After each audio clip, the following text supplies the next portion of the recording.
नमस्कार. सुप्रजातर्फे मी रेवती ओक आणि आमची संपूर्ण सुप्रजाची टीम आपल्या सर्वांचं मनपूर्वक स्वागत करते. या देवी सर्वभूतेषु शक्तिरूपेण संस्थिता नमस्तस्यै नमस्तस्यै नमस्तस्यै नमो नमः. सर्वांना नवरात्रीच्या शुभेच्छा. सुप्रजातर्फे अनेक आम्ही उपक्रम नेहमी करत असतो. तुम्हाला सगळ्यांना तर माहितीच आहे. नवदुर्गा हा कार्यक्रम आम्ही दरवर्षी गेले 4 वर्ष करतोय, हे पण तुम्हाला माहिती आहे. या नवदुर्गामध्ये आपला स्वतःचं अस्तित्व, स्वतः ठामपणे उभ्या राहिलेल्या आपल्या भगिनी, आपल्या महिला, त्यांच्याशी आम्ही सुसंवाद साधत असतो. या महिला दुसऱ्या तिसऱ्या कोणी नसून तुमच्या आमच्या सारख्याच अशा त्या असतात. कधी त्यांच्या बुद्धिचातुर्याने, कधी त्यांच्या शिक्षणाने, कधी त्यांच्यावर वेळ आली म्हणून अशा तऱ्हेने त्या संपूर्ण समाजामध्ये, त्यांच्या परिसरात स्वतःचा ठसा उमटवत असतात. प्रत्येक मुलीच्यात, बाईच्यात, प्रत्येक व्यक्तीच्यात अनेक गुण असतात. कोणी ते दाखवायला त्यांना कधी मंच मिळतो, कोणाला मिळत नाही. कोणाचे असे सुप्त गुण जे असतात ते कधी कधी तसेच राहून जातात. पण कुणाला कुठे असं पुश केलं गेलं ना, तर कुठल्या कुठे ती व्यक्ती स्वतःचे गुण बाहेर काढून लोकांसाठी केवढं प्रबोधन करते, हे आपल्याला बरेच वेळा दिसतं. आपल्या आजूबाजूलाच अशा या व्यक्ती असतात. यासाठी स्वतःवर विश्वास हे अतिशय महत्वाचं असतं. आपल्याला बरेच वेळ असं, आता आपण कार्यक्रमाला जातो, कुठे कुठे जातो, ते आपल्या मनात, आपल्या अंतर्मनात सुद्धा ठाम कोरलं जातं. काही लोकांना ते असं छान लिहावं असं वाटतं, कोणी त्याच्या कविता करतं, कोणी उत्स्फूर्त शीघ्र कवी म्हणतो, तसं असतं. हे गुण बाहेर यायला, ज्याच्यात खरोखरच ही कला आहे ना, त्याला स्वस्त बसता येत नाही. ते आपोआप सगळं बाहेर पडतं. आज आपल्याकडे जी आपण बोलवलेली भगिनी आहे, ती अशीच एक आहे. अत्यंत अमरावती सारख्या खेड्यातनं मुंबई सारख्या शहरात आलेली आहे, की जिला गॅस सिलेंडर माहिती नव्हतं. अहो, कुकरची शिट्टी झाल्यावर ती घाबरली. अशी ही महिला शिक्षणाचं म्हणाल तर ग्रॅज्युएशन पर्यंत गेलेली, आणि त्याच्यानंतर इथं मुंबई सारख्या अशा खेड्यातनं मुंबई सारख्या ठिकाणी येऊन आज ती कुठल्या कुठे गेलीये, हे आपण तिच्याच तोंडातनं, तिच्या सुसंवादातनं आपण ऐकूया. सीमा हरकरे ही भगिनी आज आपली खूप मोठी छान आपल्याशी संवाद साधण्यासाठी येणार आहे. आपण तिला आपल्या या सुप्रजाच्या मंचावर आमंत्रित करूयात. सुप्रजामध्ये सीमा, तुझं मनपूर्वक स्वागत. नमस्कार. हं, प्रथम मी तुम्हाला नवरात्रीच्या शुभेच्छा देते आणि येणाऱ्या विजयादशमीच्या आगाऊ शुभेच्छा देते. बरोबर. तर आज आता तुम्ही मला इथे बोलवलं. हा. तुला आता तुझ्याबद्दल आम्हाला काही जाणून घ्यायला खूप आवडेल. म्हणजे कसं, की तू मला बँकेत नोकरी केलीस, जवळजवळ 30-34 वर्ष तुझी बँकेत नोकरी झाली. अशा काळामध्ये तू, तुला हे लिहिणं किंवा काही, आता तुझी अनेक पुस्तकं प्रसारित झाली आहेत, कविता तू छान करतेस, तुला हे साहित्याचं वेड हे लहानपणापासूनच होतं का? हो, तुझ्याबद्दल मला माहिती लिखाणाची आहे. आवड, वाचनाची आवड खूप होती लहानपणापासून. पहिली कविता मी 7व्या वर्गात असताना लिहिलेली आहे. त्यावेळेला आपलं युद्ध चालू होतं आणि त्यावेळेला मी हिमालयाची हाक म्हणून कविता लिहिली आणि ती शाळेमध्ये प्रचंड आवडली. पण नंतर बरं. मोठ्या भावंडांनी जरा चिडवलं, आता काय तू कवयित्री होती का? नंतर हा. मग ते मागे पडलं. पण आता नंतर बँकेत लागल्यावर काय झालं की कुठल्या तरी घटनेने मी परत कविता लिहायला लागले आणि त्या कविता आपले देशपांडे हे शशिकांत मेहेंदळे साहेब होते, हा. ते माझ्या कविता नोटीस बोर्डवर लावायचे आणि अच्छा. तिथून मला खूप चालना मिळाली पहिल्यांदा.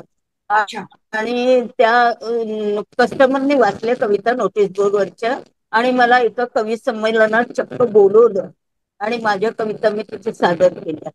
नंतर मी पेपरमध्ये लिहित होते.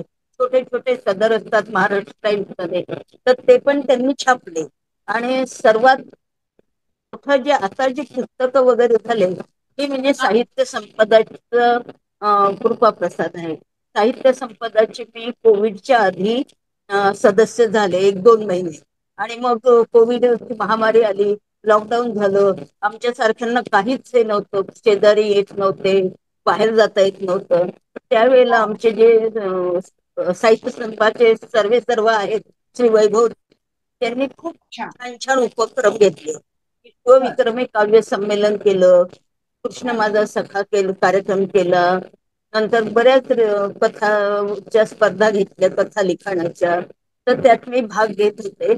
आणि त्यातनं त्यांच्या सहकार्याने त्यांची मदत मिळाली म्हणूनच माझं गीत संग्रह प्रकाशित झाला. कारण माझ्या कविता खूप लिहून होत्या, कविता म्हणण्यापेक्षा गीतं होती माझी. ते गीतं अच्छा. म्हणजे सगळ्या प्रकारची आहेत, देवाची अच्छा. आहेत, निसर्गावर आहेत, डोहाळे आहेत, बारशेची गाणी आहेत, लहान मुलांची गाणी आहेत. म्हणून मी त्याला गीत प्रकाशन, गीत संग्रह म्हटलं, कविता संग्रह नाही म्हटलं. म्हणजे आता ही कोणतीही गोष्ट बोलल्याशिवाय चैनच पडत नव्हतं. म्हणजे सकारात्मक विचार केला तर समोरची संधी आपोआप चालून येते आणि ती स्वीकारावी असं आपलं मन जास्ती उत्स्फूर्त होतं त्या बाबतीत. तसं तुझ्या बाबतीत झालं. स्वतःला कसं आहे, आपण स्वतःला तोंडाने खूप मोठे होतो आम्ही असं आपण सांगत नाही कधी कोणाला. हे समोरच्याने आपलं ओळखलं गेलं पाहिजे. तशा तुझ्या आजूबाजूला व्यक्ती तुला भेटत गेल्या आणि त्यामुळे तुला ते करायला जास्ती प्रोत्साहन मिळालं असं मला वाटतंय. त्याच्यानंतर तू अं, 2 पुस्तकं आणखी एक प्रसार. गोष्ट, हा, 2 पुस्तकं प्रसार. एक हसत खेळत 2 पुस्तक प्रकाशित झाली. एक हसत खेळत गाऊगाणी गीत संग्रह, आणि दुसरा पाककृतींच्या विश्वात हा पाककृती संग्रह अरे वा. हे प्रकाशित झाले. हा. हे पाककृतीमध्ये सुद्धा तुझं नैपुण्य आहे तर हो हो हो हो. त्यात तू मी काय माझे केलंयस? खूप तर मी काय झालं, स्वेच्छानिवृत्ती घेतली 2006 मध्ये. आणि बर. मग मी टीव्ही कडे वळले. तर पहिले त्यांना टिप पाठवल्या, नंतर रेसिपीज पाठवल्या, तर माझ्या ते सिलेक्ट झाल्या. नंतर ही टीव्हीची मोदकाची स्पर्धा होती, त्याच्यात माझी रेसिपी सिलेक्ट झाली. तेव्हा मग मोदकाचं शूटिंग त्यांनी माझ्या घरी येऊन केलं. असं मग त्याच्यात मला हे झालं. आणि मग ते बऱ्याच रेसिपी माझ्या स्वतःच्या आहेत आणि हा. डिझाईन केलेल्या. तर त्या मला असं लोकांपर्यंत न्यायच्या होत्या. पण साहित्य संपदाच्या आधी मला बाकीचे जे प्रकाशक वगैरे होते ते खूप खर्च सांगायचे. पण अच्छा. साहित्य संपदाने माझ्या बजेटमध्ये करून दिलं मला. आणि हं. त्या पुस्तकाला चक्क पुरस्कार मिळाला, अरे वा. पाककृतीची विश्वात या पुस्तकाला. हो हो. म्हणजे कसं की ज्याच्याबद्दल आपण वेगवेगळ्या कल्पना करणं, विरंगुळा मिळवणं, असा एक दिलासा म्हणजे उद्याचा दिवस आणि तो तू तर खूपच छान गाजवलास. बरेच वेळा काय होतं की हो. साहित्य म्हणजे गोष्ट, कविता हे सुचणं, त्यासाठी विशिष्ट नजर लागणं, ही तुझ्याकडे नजर आहे. आणि ती नजर आजूबाजूच्या अनुभवातून तुला खूप मिळत गेली. तर आता या पाककलेमध्ये तुला मुळातच त्या पाककलेची आवड आहे की काय? हो, मुळात आहे. मला कसं एकदा कोणी काही नवीन रेसिपी सांगितली की मी हा. दुसऱ्याच दिवशी ती करून पाहणार. आणि त्याच्यात अच्छा. मला घरही असं मिळालं की सगळे माझ्या घरचे खवय्ये आहेत, हा. त्यामुळे हा. त्याला खतपाणी मिळालं. अच्छा. खतपाणी मिळालं. आणि खाण्याची आवड असल्यामुळे आणि करून घालायची आवड आहे मला, लोकांना करून खाऊ घालायची आवड आहे, अरे वा. त्यामुळे तो माझा छंद म्हणजे आवडता छंद आहे. आणि मग जोपासला. काय झालं की बँकेतल्या मैत्रिणी वगैरे खूप मागे लागले होते, पुस्तक काढ पुस्तक काढ. तर त्याला आत्ता योगाला गेल्या वर्षी ते पुस्तक प्रकाशित झालं. अच्छा.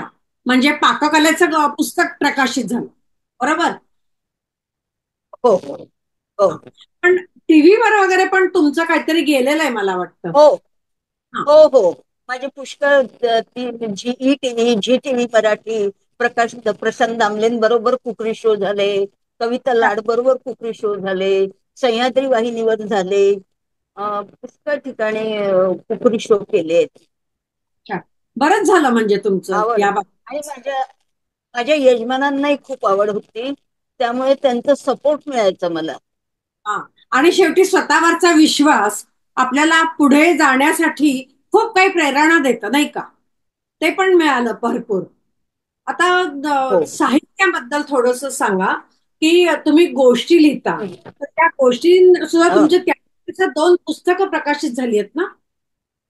नाही नाही, मग कथांचे नाही झाले, पण माझ्या अच्छा. कथा आवडतात खूप लोकांना. हा. आणि माझं कथा कसं बहुतेक घडलेले प्रसंग असतात त्यावरून मी कथा लिहिते. अच्छा. हा, म्हणजे थोडस आप- सत्य घटनेवरच्या पुष्कळ कथा तुकड्या. आपल्या बँकेतल्या, हा. हा पुष्कळ कथेचे लेखक आपल्या बँकेतल्या बायकाच आहेत की हा. ज्यांनी खूप काही छान हे केलं आहे. कोण कसं तो संकटांवर मात करत आहे, असे त्यांना डोळ्यासमोर ठेवून मी कथा लिहिली आहेत. अच्छा, हम्म. अच्छा. हा, पण म्हणजे असं वास्तवतेतल्या अशा, की वाचल्यावर कुणालाही असं वाटावं, की अरे खरंच हे असं आपल्या बाबतीत पण घडतं, अशा कथा तुमच्या आहेत. बरोबर ना? हो. हा. तर आता इ- अजूनही तुम्ही बऱ्याच ठिकाणी तुम्ही अशा कथा पाठवून, गोष्टी पाठवून तुम्हाला बरीच बक्षिसं, प्रशस्ती पत्रकं पण मिळाली असतील ना? हो हो, मला साहित्य भूषण पुरस्कार मिळाला आहे. साहित्य संपदा भूषण, ते मी बर. तुकाराम गाथाचे 1000 अभंग रोज लिहिले, खंड न पडता. 1000 दिवस बर. रोज अभंग लिहायची, त्यामुळे तो मला साहित्य संपदा भूषण पुरस्कार मिळाला. नंतर साहित्य खाद्य संपदा म्हणून आहे, खाद्य संपदा त्यांचं, त्याची मी हे आहे, संपादिका आहे. तर अच्छा. त्या पुस्तकाला पण पुरस्कार मिळाला. हा. अरे वा, खूपच छान. पण म्हणजे मला एक सांगा तुम्ही, की तुमचं कायम हे लिखाण चालूच आहे का? चालूच आहे, गोष्टी. चालूच आहे, अजूनही चालू आहे माझं हो हो हो हो. हा. पण मग त्या सगळ्याचा संग्रह करून त्याचं एक पुस्तक तुम्ही काढलं, बरोबर? कवितांचं. हो, तर मग कवितांचं तर आता नाही काढणार, कारण कवितांची पुस्तकं कोणीही विकत घेत नाही. काय घे. बरोबर आहे. कोणीही नाही. हो. बरोबर. पण कथांचे घेऊ शकतील, पण आता माझ्याच्यानेच होत नाहीये ती. हे म्हणजे छापा, त्याचं प्रकाशन करा, नंतर मग हा. ते कोणी मागवले की कुरिअरला जा, मग माझा खर्च खूप होतो त्यात. कारण बरोबर. मी अशी जाऊ शकत नाहीये, रिक्षा नेली की तीच थांबवते. म्हणजे मला बरोबर. एक ठाण्याला जायला मला एका दिवसाला 500 रुपये खर्च येतो. तर हे मला बरोबर. माझ्या खर्चाच्या आवाक्या बाहेर आहे, म्हणून मी आता प्रकाशित नाही करणार. जे व्हॉट्सअपवर वाचतात लोक, ते त्यांना आवडतं. हम्म, व्हॉट्सअप हम्म. चांगलं आहे ना. नक्कीच. म्हणजे आता पुस्तक प्रकाशित करण्यापर्यंत जर साहित्य आहे, तर नक्कीच तुमचं हे सगळं अं, खूपच आहे लिखाण, की जे लोकांना वाचावं असं तसे वाटतं, आमचे हवं असं हो, वाटतं. आमचे सर पण मागे लागले आहेत, आमचे सर पण मागे लागले आहेत, कथेचं हा. पुस्तक का, कथा संग्रह काढा म्हणून. पण ते बरोबर मला आहे. आता माझी तब्येत बरी नसते, मला झेपत नाही आता. पण तरी बसून बसून बरंच लिखाण चालू आहे. हो, बसून मेंदू चांगला आहे ना. हा. मेंदू चांगला आहे, शारीरिक हे आहे. बरोबर आहे, बरोबर आहे. म्हणजे आणि कसं आहे, की त्यामुळे कायमच आपण विद्यार्थी हे असे कायमच असतो आपण. म्हणजे आपण आपल्या कायम असतो, हो कायम बदलत्या असतो हो. काळाबरोबर नवीन मी गोष्टी, वाचन पण खूप करते. आणि या बदलत्या काळाबरोबर आपण नवीन नवीन गोष्टी पण ऍक्सेप्ट करतो, स्वतःला स्वीकारतो. ऍक्सेप्ट करतो, हो हो हो हो हो कराव्याच हो. लागतात म्हणजे. पण तरी सुद्धा मी त्यातनं पॉझिटिव्ह. एवढे सगळं हा. कथा मी मोबाईलवर टाईप करते मराठीमध्ये. हो ना, मग त्याला सुद्धा काय कमी डोक्याचं आणि हाताचं हो, दोन्हीचं काम आहे ते. ते सुद्धा करायला तेवढी शक्ती दोन्हीचं काम पाहिजे, आहे. हो वेळ हो हो पाहिजे. हो हो हे खरंच हो कौतुकास्पद आहे, की एवढं तुम्ही करता हे. अगदीच कौतुक आहे या बाबतीत. हो. आणि वेळोवेळी तसं तुम्हाला आजूबाजूला तुमच्या त्या गोड बोलण्यामुळे किंवा तुमच्या स्वभावानुसार लोक तुम्हाला हवी ती येऊन धावून धावून मदतही करत असतील, नाही का? हो हो हो, नक्कीच. म्हणजे तुम्ही एखादी गोष्ट सांगितली. सहकार्य करतात सगळं. हा. अ, हा. हे करायचं असं, तर त्याप्रमाणे तुम्हाला मार्ग दाखवणं, दिशा दाखवणं हे पण सगळे करत असतील ना? करतात करतात करतात. हो हो. हो. बरोबर आहे. आता तुमचं थोडंसं असं ह्याच्याबद्दल सांगा ना, की तुमचं शिक्षण म्हणा, किंवा तुम्ही कशा प्रवासात इथपर्यंत आलात, तो प्रवासाबद्दल थोडंसं सांगा. हा, मी खरं म्हणजे माझं शिक्षण खूप नाही झालं. मी पदवी पूर्व परीक्षापर्यंत झालं आहे. नंतर मी खूप आजारी पडले. नंतर आज त्यामुळे शिक्षण थांबलं आणि नंतर बाशिंग व उच्चिष्ट म्हणून लग्न झालं.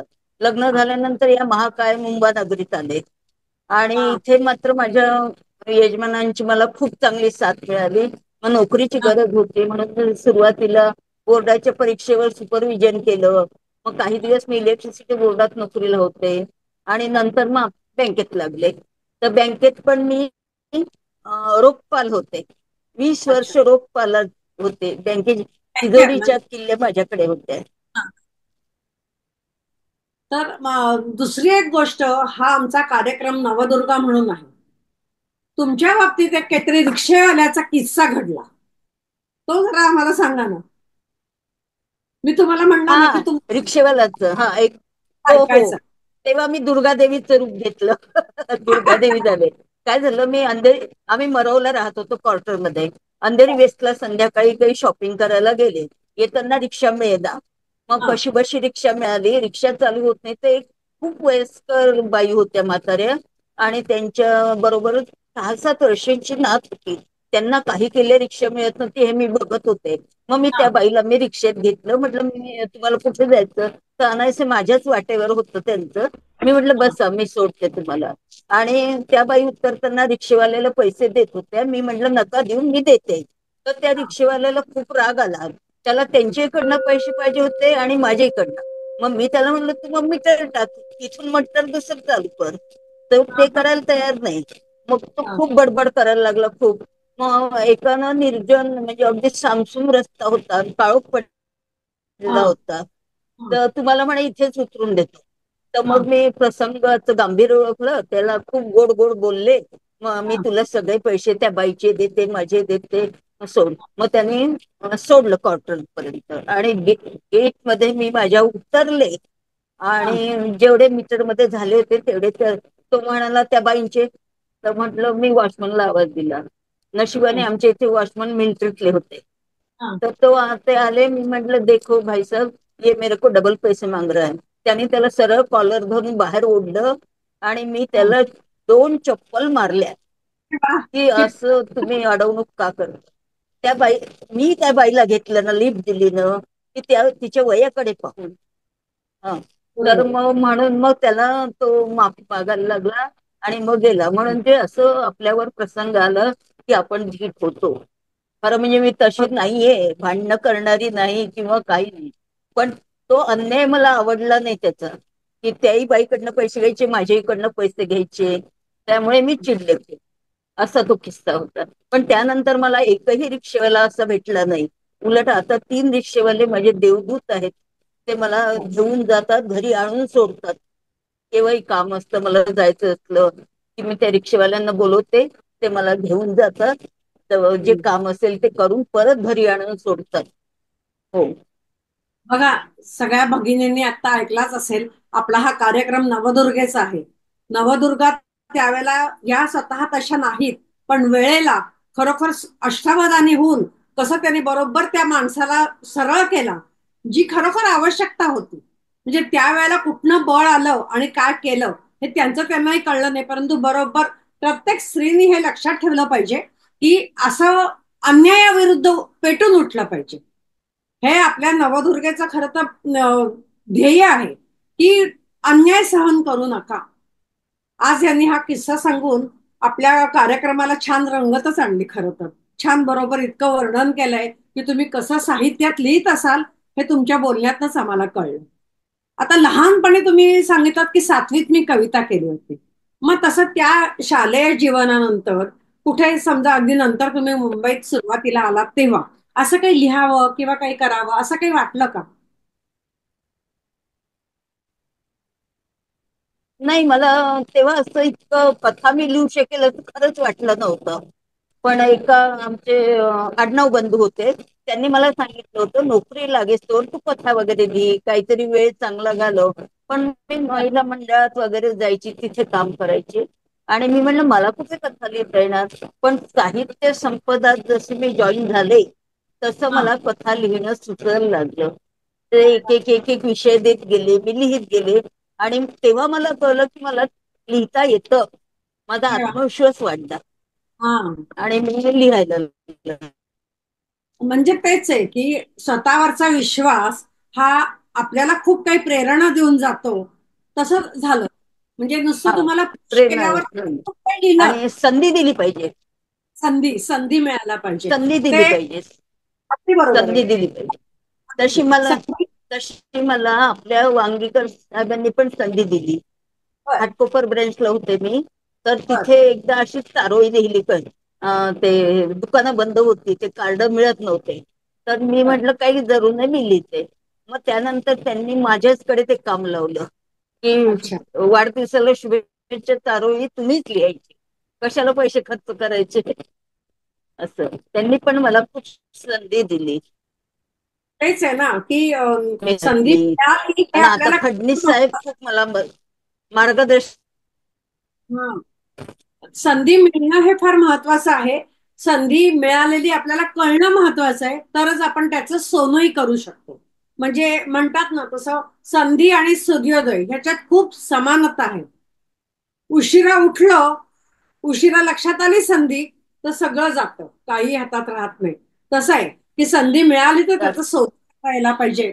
आणि त्याप्रमाणे तुम्ही ते केलं, वेळोवेळी लिहून हे करून तुम्हाला तसे जसे जसे मार्ग मिळत गेले तशी तशी प्रेरणा मिळत गेली आणि तुम्हाला लिहायला उत्स्फूर्त लिहित गेलात तुम्ही. अजूनही तुम्ही आता तुमच्या डोक्यात काही अशी कुठली तरी कादंबरी लिहावी किंवा काही लिहावं असं काही आहे का? नाही, कादंबरीला कसं की खूप मोठं लिखाण असतं. कथा लिहायला कसं छोट्या छोट्या लिहिल्या होऊन जातं. बरोबर. कादंबरी म्हणजे तुम्हाला खूप त्याला, आणि तेवढा आता स्टॅमिना नाहीये माझा. बरोबर आहे. कथा मला आवडतात लिहायला. हम्म. गेले कथा, किती वर्ष? प्रवास वर्णन, हा. लेख हा. लेख हा. लिहायला आवडतात. हो. बरोबर. पण मग ह्या वर्तमानपत्रातनं वगैरे लिहायचा कधी प्रयत्न केलात का? हो, केलं ना. महाराष्ट्र टाइम्सला माझं खूप लिखाण आलंय. हा? महाराष्ट्र टाइम्सला लिखाण माझं छापून आलं. नंतर माझे इट्स डिफरन्स मध्ये माझी रेसिपी छापून आली, वेगळी रेसिपी म्हणून. हो, म्हणजे कार्निवल मध्ये मला बरीच बक्षिस. हो, कार्निवल मध्ये बरीच बक्षिसं मिळाली. अच्छा. रेसिपी कॉन्टेस्ट मध्ये अच्छा. विष्णूच्या हाताने मला बक्षीस मिळालंय. कुणाच्या कुणाच्या हातनं बक्षीस मिळालं? विष्णू मनोहर, अरे वा. शेख त्या विष्णू मनोहर. पाककृतीमध्ये पाककृतीमध्ये काय केलं होतं? पाककृती काय केलं होतं पाककृतीमध्ये मिळालं?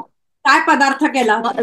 मक्याचे पदार्थ करायचे होते, सर्वात मका. तर मग अच्छा. मोदक केले होते मी, काय केलं आणि होतं? मला दुसऱ्या नंबरचं पारितोषिक मिळालं अरे होतं. वा. छान. मक्याचे मो मक्याचे मोदक. बर. अच्छा. मला वाटतं त्यातनंच आता ते मोमोज निघालेले दिसत आहेत. आजकाल असतात ना मोमोज. हो, हो, हो.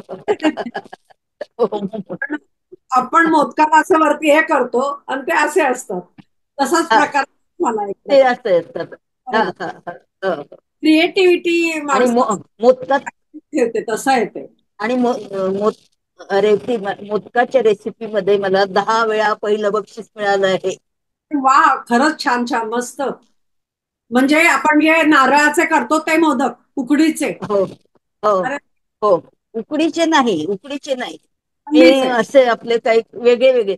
एका स्पर्धेमध्ये मोठी स्पर्धा होती. 80 शाखा, एक आमच्या देशोत्तर वेडी मंडळाच्या 60वं वर्ष होतं.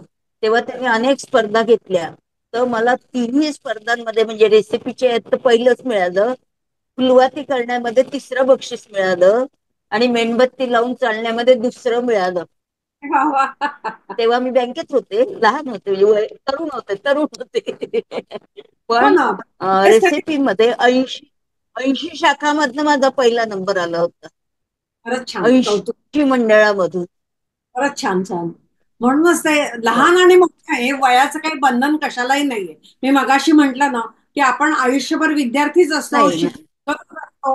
तसं ते कायम तुम्ही करत राहिलात. हो हो हो फक्त तुम्हाला संधी मिळाली पाहिजे आणि त्याचं हो तुम्हाला कळलं पाहिजे की ही मला आता संधी मिळालीये, तर आपण त्याचं सोनं करूया. हे कळलं गेलं तुम्हाला आणि त्यामुळे तुम्ही खूप प्रत्येक ह्याच्यात जाल तिथं तुम्ही बक्षीस घेऊनच आलेले आहात आतापर्यंत. कारण तुम्ही तुम्ही साहित्य संपदाशी निगडीत आहात. त्यात सुद्धा तुम्ही बरंच काय काय लिहिता. त्यात सुद्धा तुम्हाला अनेक बक्षिसं मिळतात ना, प्रमाणपत्र, हे प्रशस्ती पत्रक वगैरे असं. हम्म. साहित्य संपादामुळे मला प्रसिद्धी मिळाली. हा. साहित्य संपादामुळे मला प्रसिद्धी खूप मिळाली. प्रसिद्धीपेक्षा तुमच्या जी साहित्याची आवड किंवा लिखाणाचं जे एक हो तुमच्या होतं म्हणजे त्याला प्रोत्साहन मिळालं. हो, पाहिजे तर असं चीज झालं म्हणा, चीज झालं माझ्या याचं, हीच झालं. लिखाणाचं चीज झालं. बरोबर आहे. हं. आणि कधी आपल्याला एखादी गोष्ट आपलं कोणी कौतुक केलं तर आपल्याला ते करायला आणखीन जास्ती हुरूप येतो आणखी बरं वाटत. आणि जास्तीत जास्त ते करत जातो. तसं ते पाककृतीत म्हणा, ह्याच्यात म्हणा. आणि मला तर वाटतं की कुठेही काही असेल तरी तुम्ही त्यात नक्कीच भाग घेत असाल. म्हणजे नुसतं साहित्यच हो असं नाहीये. हो. म्हणजे आज तुम्हाला नाही नाही, सगळ्यात घेते साहित्य सगळ्यात. दुर्गा असं आम्ही तुम्हाला म्हंटल, मी पण तुमचे आमचे खूपच गुण काय काही आहेत. बोला ना. सॅलड डेकोरेशन मध्ये पण मी भाग घेतला. हो का? फ्लावर अरेंजमेंट मध्ये मला येतं. फ्लावर अरेंजमेंट तेही डोक्याने, म्हणजे कुठे शिक्षण घेतलं नाही मी त्याचं, माझ्या कल्पनेने मी करते. आणि त्यातही मला छान हे मिळालं आहे. लोकसत्तेतर्फे झालं होतं सॅलड बरं डेकोरेशन आणि फ्लावर अरेंजमेंट. बरं बरं. म्हणजे कल्पना करणं, विरंगुळा मिळवणं हे एक दिलासा आहे. पण तो उद्याचा दिवस हा त्याचा दिलासा आहे. म्हणजे उद्या तुम्ही काय कराल त्याची कल्पना करणं, त्याच्यात विरंगुळा निर्माण करणं, याच्यातनं खूपच कल्पना शक्तीला जास्तीत जास्त आपल्या ताण मिळतो. सुचते कल्पना वेगळी वेगळी. तसं तुमचं हे झालं नाही का? हो आता हो हो पुढच्या हो. दृष्टिकोनातनं आणखीन काय विचार करताय? तुमचं म्हणजे भविष्याचा काय प्लॅनिंग आता आहे? विचार, भविष्याचं प्लॅनिंग काही नाही आता घरी, कारण मी आता बाहेर जाऊ शकत नाही सोबत असल्याशिवाय. बरोबर. एकटी मी फिरू नाही शकत आता. बरोबर. त्यामुळे आता काही आणि क्लास वगैरे, एकदा मी एक नो लॉस नो प्रॉफिट या तत्वावर एका मुलीला कुकिंग शिकवलं होतं पूर्वी. पण तेव्हा मी फिरू शकत होते, काही वस्तू आणायला जाऊ शकत होते. आता वेळ मला भरपूर आहे पण मी उभी राहू शकत नाही. बरोबर. 5 मिनिटाच्या वर पण मी उभी राहू शकत नाही. त्यामुळे आता इच्छा असली तरी मी करू शकत नाही ते काम. लिखाणाचं फक्त मी काम बसल्या जागी करते. बरोबर. लिखाण रोज चालू आहे माझं, रोज. आता मी अच्छा. रामायण पाठवते ना एकनाथ महाराजांचं, रोज रोज बरं. रामायण पाठवते मी. हो. आणि मगाशी तुकाराम महाराजांचा तुम्ही म्हणालात, तर ते कुठे पाठवत होतात? हजार तुम्ही ओव्या पाठवल्यात. हो तर नाही, ते आपल्या व्हॉट्सअप ग्रुपवर. अच्छा अच्छा ग्रुप्स मध्ये पाठवलं. व्हॉट्सअप ग्रुपवर. हा. पण मग ते रोज सकाळी ग्रुपमध्ये. हो टाईप हो करायचं, हो टाईप हो हो करून हो पाठवायचं. हो हो. आणि सकाळी सकाळी करते मी. बरोबर. त्यासाठी मी 3:30-4 ला उठते. अच्छा. तर ती पहिले आपली पोच गेली पाहिजे देवाची, हा. अध्यात्मावरची. बरोबर. कोणी पहिलं व्हॉट्सअप ओपन केलं तर तुमचं अध्यात्म ते हे माझं. पहिलं आलं पाहिजे. बरोबर आहे. हो छान आहे. हो कल्पनाही हो खूप हो छान हो आहे. हो तुमच्या हो विविध हो. कलाकृती तुमच्या अंगात असलेली, तुमच्या डोक्यातलं साहित्य हे बरंच प्रसारितही झालंय. आम्ही वाचलं पण आहे. असंच खूप खूप तुम्हाला लिहायला आणखी स्फूर्ती मिळो असं मी अगदी खरोखर प्रार्थना करते. तुम्ही आतापर्यंत जो काय प्रवास केला तो खरं तर तसं म्हणलं तर थोडासा खडतर पण होता. कारण की नोकरी करून सुद्धा या अशा गोष्टींकडे लक्ष देणं किंवा आपला हा छंद आहे, हा छंद जोपासणं हे सुद्धा आपल्या रुटीन मध्ये मेंटेन करणं थोडंसं अवघड जातं. कारण त्यासाठी वेळ काढायचा, बसायचा. आपल्या कल्पना त्यावेळेला सुचली म्हणून नंतर सुचेलच असं होत नाही. बरोबर आहे की नाही? तर ते सगळं तुम्हाला वेळोवेळी हो लिहून हो काढणं, हे करणं हे खरंच हो. तुमचं कौतुक ते वाटतं या करावं बाबतीत. लागतं, ते करावं. आणि ते ते मी आवडीनं करते. हो. मी म्हणते तसं की मिठाला कधी लागतात का मुंग्या? नाही. पण साखरेच्या एका कणाला भरपूर मुंग्या लागतात. तसं तुझ्या बाबतीत आहे की तुझ्या प्रत्येक साहित्याला, तुझ्या गोष्टींना, तुझ्या कवितांना भरपूर प्रतिसाद मिळतो. त्यात तुझं ते वागणं, बोलणं, तुझ्याशी सगळ्यांशी मिळून मिसळून राहणं, याच्यामुळे त्याचं तुला हे असं फळ मिळतं. थंडी क्षणाची असते, पण गारवा कायमचा असतो. ओळख क्षणांची असते, पण आपुलकी कायमची असते. हीच पोचपावती आहे तुझ्या वागणुकीची. शेवटी आज तू इथं आलीस आणि आम्हाला सगळ्यांना खूप तुझ्याबद्दल ऐकून नक्कीच प्रेरणा मिळाली, की तुझ्यातली खरी नवदुर्गा आम्हाला ऐकायला मिळाली. म्हणजे तू काय केलं असशील ते तुझ्या एकंदर जे तू विस्तारित सांगितलंस वर्णन करून, त्याच्यावरनं आम्हाला अगदी लक्षात आलं की ही त्यावेळेला कशी नवदुर्गा झाली असेल. आता शेवटी जाता जाता मला एक कविता आठवते, ती मी तुला म्हणून दाखवते. तू इथं आल्याबद्दल तुझं मनपूर्वक स्वागत. आमच्या सगळ्या प्रेक्षकांना, श्रोतृवर्गाला तुझ्यामुळे खूप काही छान प्रेरणा मिळणार आहे, की काहीही असेल तरी. आता मगाचपासून दोनदा ती म्हणाली की मी बाहेर जाऊ शकत नाही, पण ती नुसती स्वस्थ बसलेली नाहीये. घरात बसून ती इतकं सुंदर लिखाण करते की तिचा ती एक क्षणही कधी वाया घालवत नाहीये. हे तिचे एकंदर आपण आता ऐकलेल्या सगळ्या गोष्टींमधनं आपल्याला लक्षात आलं. तिने सार्थ करून दाखवलंय की असं जगावं दुनियेमध्ये, आव्हानाचे लावून अत्तर, नजरेमध्ये नजर देऊनी आयुष्याला द्यावे उत्तर. करून जावे असे काही दुनियेतून या जाताना. जे तिने फार खरोखरच सुंदर करून दाखवलंय. ती एकटी खरोखरच म्हणजे काठीच्या आधाराशिवाय जाऊ शकत नाही असं तिने सांगितलंय. कुणीतरी बरोबर असल्याशिवाय ती बाहेर जाऊ शकत नाही. पण तरीही सीमाताई, आयुष्य छान आहे जरी ते लहान आहे. अगं लढण्यातच खरी शान आहे. कारण सुंदर धबधब्याला जेव्हा सुंदर धबधबा पडतो, तेव्हा त्या पाण्याला सुद्धा खूप उंचावरून खाली पडावं लागतं, तरच ते सुंदर मोहक दिसतं. तुझं एकंदर साहित्य, लेखन, गोष्टी, कविता यासाठी सुप्रजाकडनं तुला मनपूर्वक शुभेच्छा. तुला उदंड आयुष्य मिळो. तुझ्याकडनं भरपूर आम्हाला काय काय ऐकायला मिळो, तू लिहिलेलं आम्हाला वाचायला मिळो, अशी मी प्रार्थना करते आणि तुला खूप खूप शुभेच्छा देते. उर्वरित सगळं तुझं हे लिखाण मी पण आज तुम्ही प्रसारित होऊ देत, अशी मी आज मनापासून आज तुम्ही मला तुमच्या चॅनलवर बोलवलं आणि माझा जो प्रवास झाला लेखनाचा वगैरे किंवा धारिष्ट्याचा म्हणा, तो हा लोकांपर्यंत पोहोचत आला. याबद्दल मी सुप्रजा चॅनेलची खूप खूप आभारी आहे आणि सुप्रजा चॅनेलला माझ्या सदैव सदिच्छा आहे. थँक्यू. धन्यवाद, नमस्कार. मनापासून धन्यवाद. धन्यवाद. धन्यवाद.